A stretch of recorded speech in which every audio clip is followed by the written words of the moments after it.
Today, on A Word on Westerns, Chris Mulkey.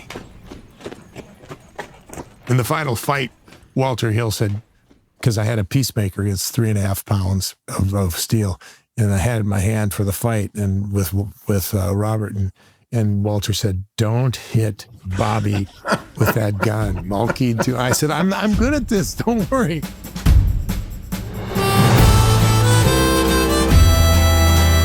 Welcome to A Word on Westerns, where we talk to the greatest Western creators of yesterday, today, and tomorrow.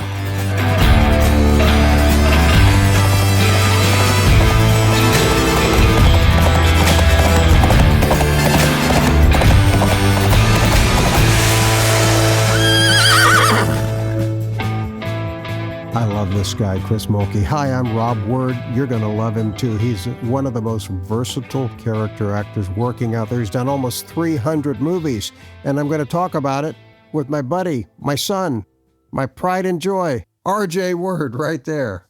Welcome, RJ. It's good to be welcomed. And it was great to welcome Chris Mulkey into our home for this. Yes, we were lucky to have him here. We had the fire burning in the fireplace, and we had some authentic cowboy art hanging on the walls. And Chris said, "May I bring my guitar?" And I went, "You sing and play guitar?" And he goes, "Yeah, I'm a blues man." And so he is. He's a blues man. He brought that guitar, but I really wanted to learn about his work in a Western that I think is just one of the best. It's a TV miniseries that Walter Hill directed, Broken Trail. Well, that was going to be my guess for which show that you were referring to. He has worked with Walter a couple of times. Yeah. Walter's also fantastic. The man understands action. He sure does. And I guess Chris first worked for him in The Long Riders, the Jesse James, Cole Younger film, which had the Carradine brothers and the Keaches and the Quaids and the Guest brothers all in it too. Chris Guest played Bob Ford, he was a dirty little coward who shot Mr. Howard in the back. But Chris wasn't part of that crew. He wasn't. He was on a stagecoach where the Youngers were robbing it. He had a great scene where Bobby Carradine is one of the Youngers, and Keith Carradine, they make him strip his clothes off. He's got a derby on and his long johns, and Dobie Carey's in that scene too. Just a terrific sequence. Walter Hill makes some good movies.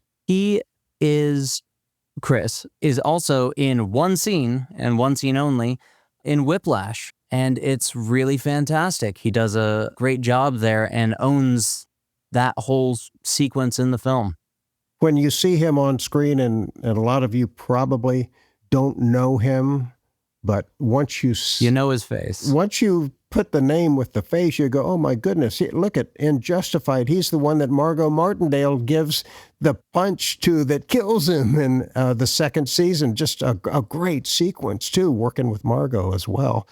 He also did a terrific film. One of the first things he did when he came to town was a Timerider movie that was actually shot outside of Santa Fe with Fred Ward as a time-traveling motorcycle star, Timerider. And it was produced by one of the Monkees, too.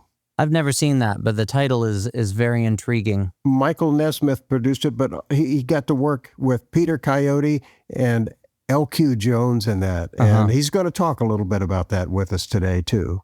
I just saw him randomly popped up, as he does in so many films. He averages 6 movies a year, which is an incredible achievement for any actor in Hollywood. And I just saw him in On the Basis of Sex, where he plays Ruth Bader Ginsburg's client. And he is just this sweet and soft-spoken and almost meager character. Was he having issues? It was just such a stark contrast to his villainous big performance in Broken Trail, where he plays big ears. And what always is interesting to me, in Westerns especially, is the right hat. How do you pick the right hat? Well, and the character that Chris plays in Broken Trail, he is the badass guy, and he wears a derby, and he talks about that and how he selected it and what Walter said, and also some of the tips that Roger gave him, minor, because Chris delivers every time.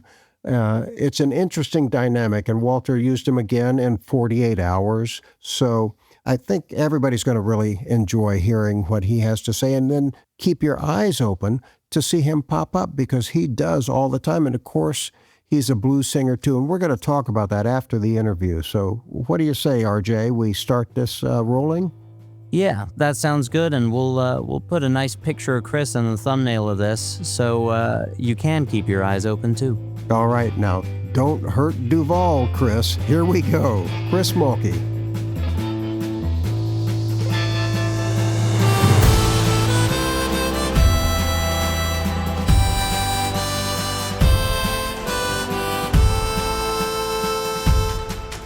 You know I love Westerns, and one of my favorites is Walter Hill's The Long Riders. There's a great scene in it with Dobie, Carey, and Keith and this idiot on the stagecoach. Well, guess who's here?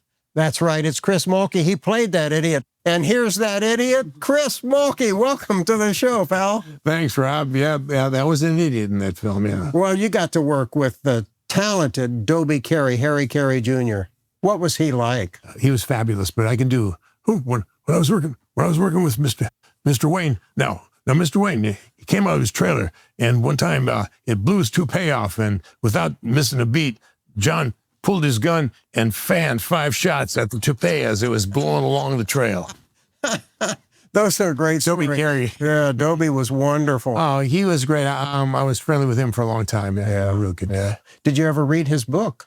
No. Oh, A Company of Heroes, where he talks about all of these wonderful John Wayne, John Ford films that he had done.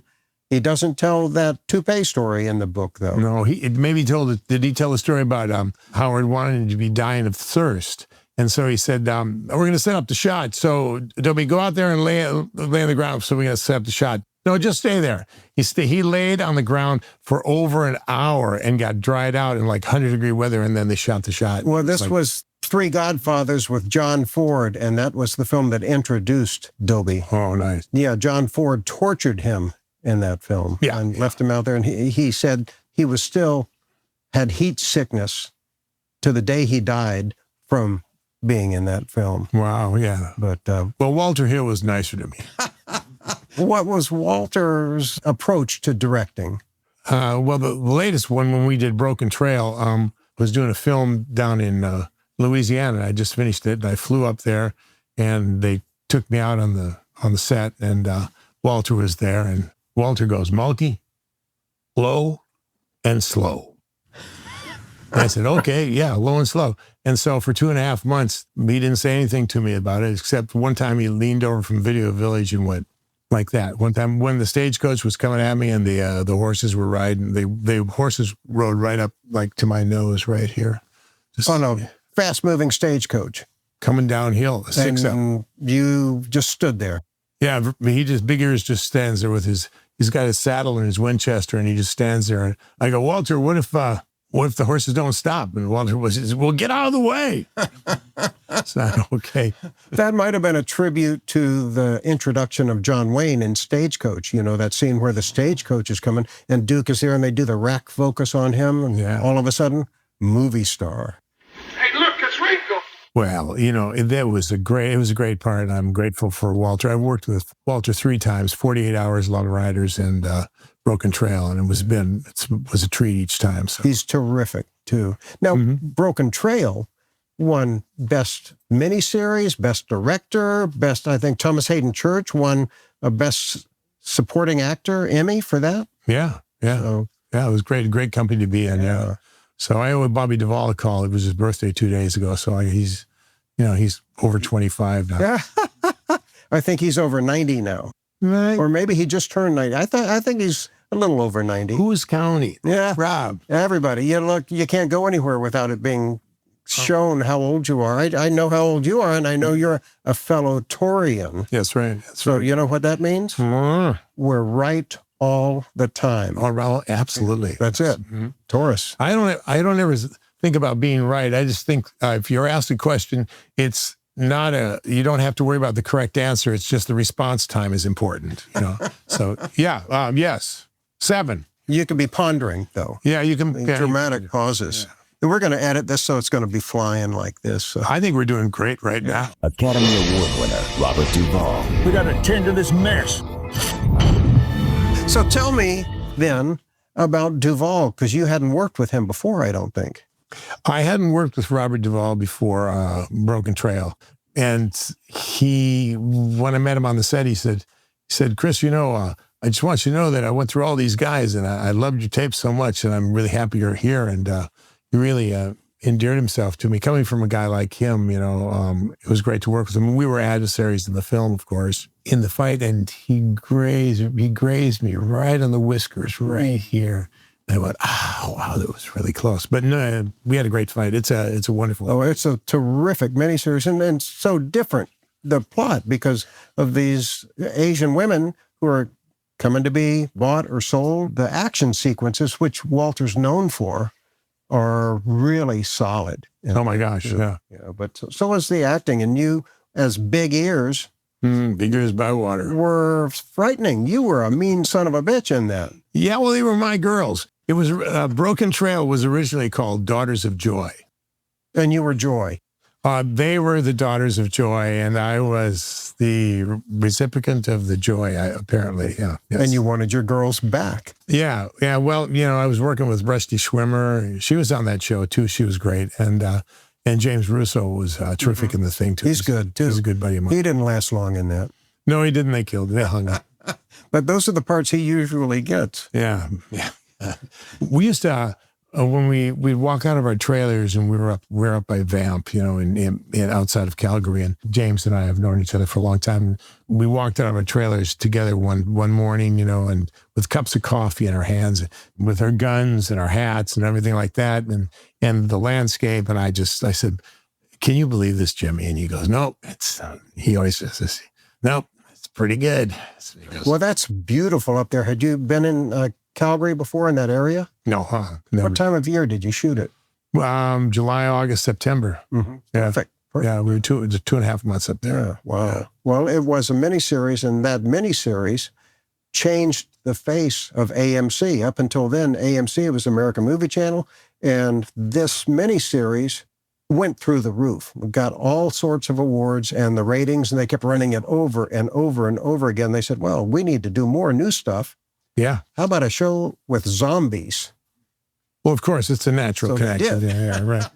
It put them on the map, as they say. Sure did. Yeah. So, yeah, I was really happy to be in part of that. So, so I just came back from Montana, and so I just did another Western up in Montana, and that was good. I've done actually 2 Westerns this year, one in Oklahoma, and then the one up in Montana. So. You're the envy of everybody then by having done 2 Westerns. Really? Yeah.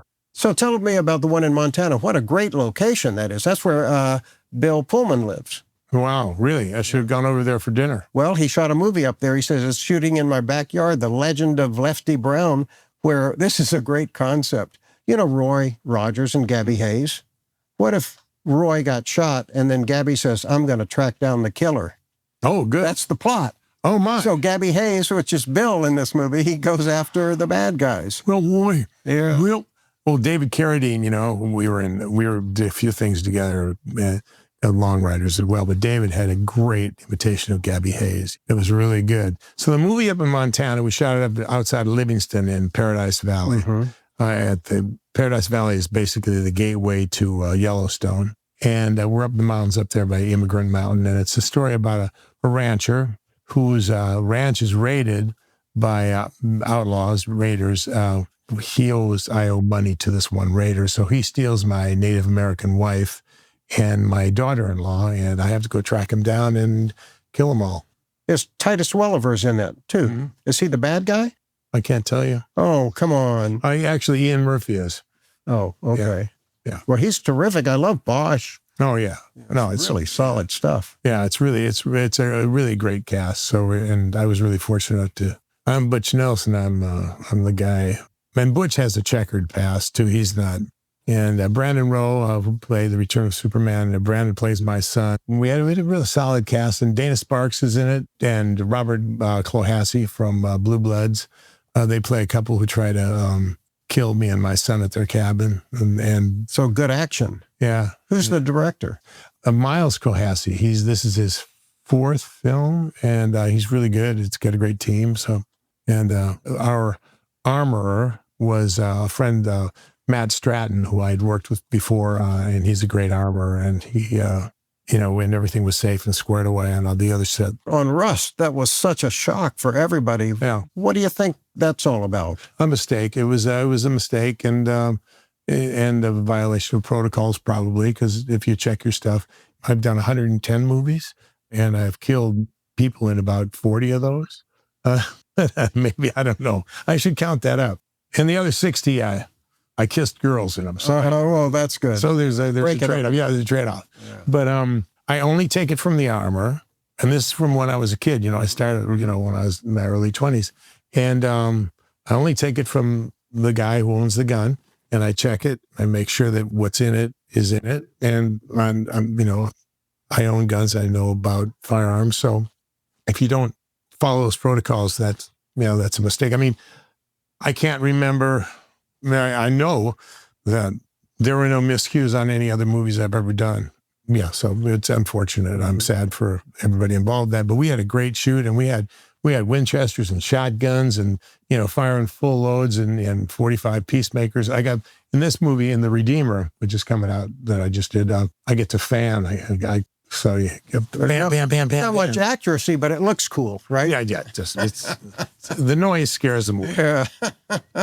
But you were saying Duke he fanned at his toupee. Yeah, he fanned at his toupee. Yeah. 5 shots, kept one back in case he needed. Well, you have a great affinity for Westerns.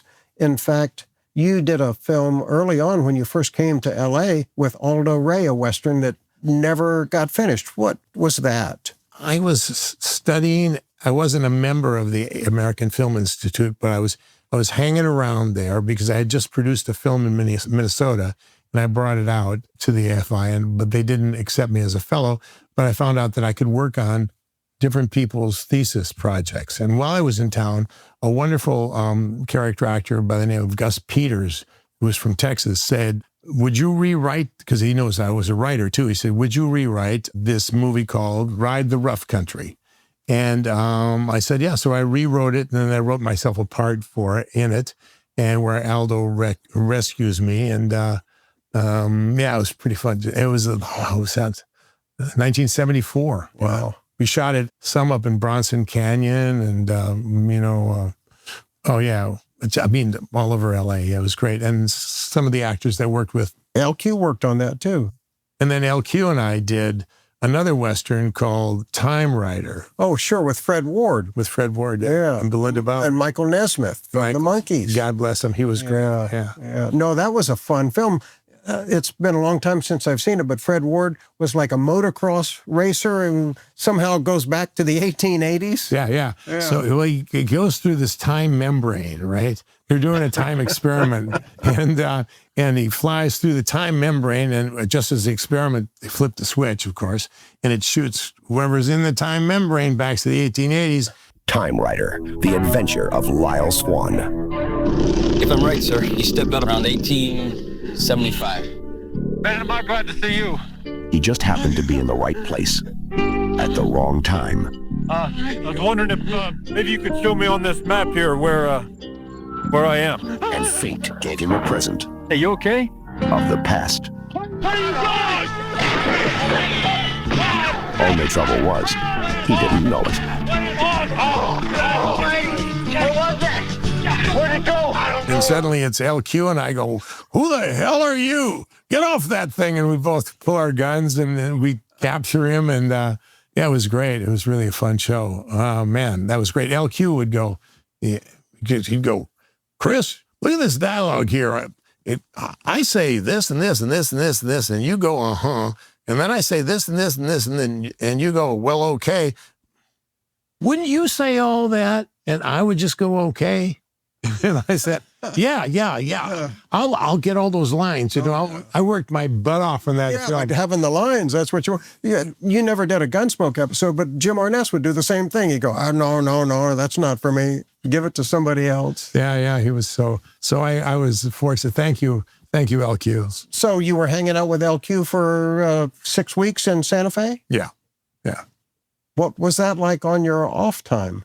Well, a lot of cards and drinking. Yeah, card drinking is pretty much. Yeah. Santa Fe, in 1980, 81. It's changed a lot. Yeah, everybody was going, this is such a sleepy town. Why don't you buy some real estate here, a ranch here? And I'm going, no, I was just getting married. My wife Karen Landry was there, and we were having a good time. But I said, this is just always going to be the desert. And maybe. Well, it's Beverly Hills now in New Mexico. Yeah, I was just, what did I do? I was up there doing a kind of a Western, and it was called Briar Patch. And Rosario Dawson and myself, and it was about a Texas town, and right on the border. And oh yeah, it's a great show. And shot that in Santa Fe because it was supposed to be set in Texas, I think. Yeah. That was really an interesting series. Well, Albuquerque and Santa Fe. Yeah. So and we had a great time. I have a great character. I think, you know what? I think this hat is from that show. Wow. Yeah, I think it is. Yeah, I think it is. It's a good hat. Good hat. It looks good on you, too. Feels. Not everybody can wear a hat. No. How important, when you get a part, is a hat? Your hat is essential in every Western. It's really important. This is from Briar Patch. I had a great hat on the Redeemer, and I had a great bowler in Broken Trail. I was going through we're up in Canada looking they had hats all over the place, and I'm going like this. I'm picking, and Walter's out there, and I flipped the bowler around, and Walter goes, "That'll work." Yeah, so that was my bowler. I think I don't have that. I do have a bowler in my house. Didn't you wear one in the Long Riders also? I think I did. Yeah. So yeah, bowlers are good. Bowler was in the 1880s and stuff like that. Bowler was the high fashion. It was kind of like the gangster kind of hat, kind of like the tough guys, because it was brand new. It was like kids wearing the hats backwards and stuff like that. That was the whole thing. And well, in Broken Trail, Ed Biggers Bywater, he wore a bowler because he had just done. What did he do? He'd just done like eight years in prison. Mm-hmm. 8 years in the Old West prison. So speaking of hats, how about Thomas Hayden Church's hat in that? Pretty cool. And his haircut. Yep. That was good. Those are all good choices. It was. Yeah, he's a wonderful actor. He is, and he's a good hand. I didn't know he had a ranch in Texas until that came out. Yeah, I knew he was all texted up. Sometimes they say that guys are all hat and no horse, but he's got both. Yeah. Do you ride much? I ride a good bit. I started riding when I lived in a farm town in Iowa when I grew up, and so my best friends had a farm, and they had horses, and so I started riding when I was about 9. I stood pretty good. Yeah, that's great. Hope you guys had a good time, and Chris, I hope you had a good time too. I had a great time.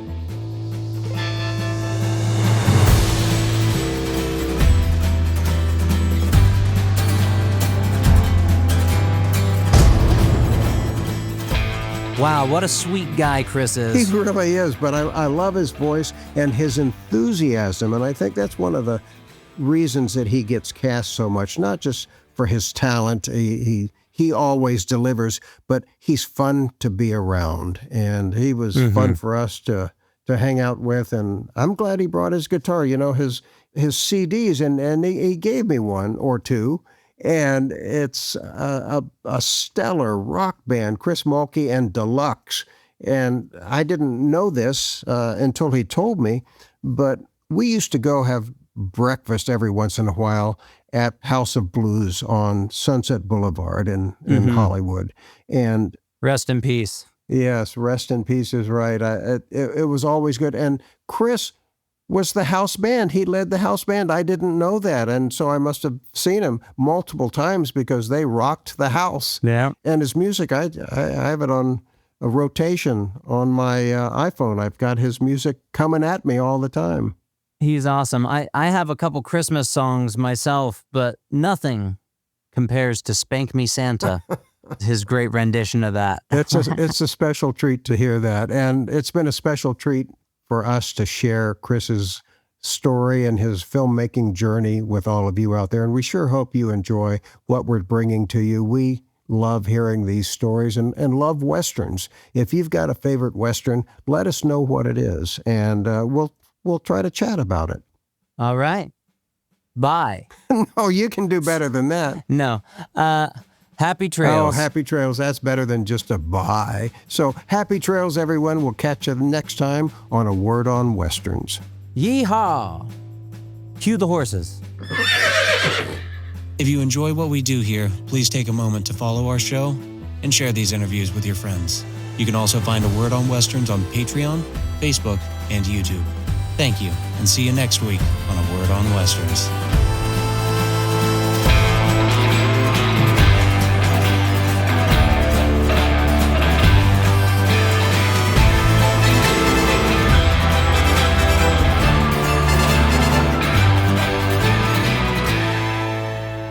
A Word on Westerns is produced and hosted by Rob and RJ Word. Edited by Alex Lockett and Boar and Ebor Dro. Location audio is provided by Richard Reagan. Sound design by Alex Lockett. A Word on Westerns theme song was composed by Karel Pasoda with additional arrangements by Shipwreck Music and RJ Word.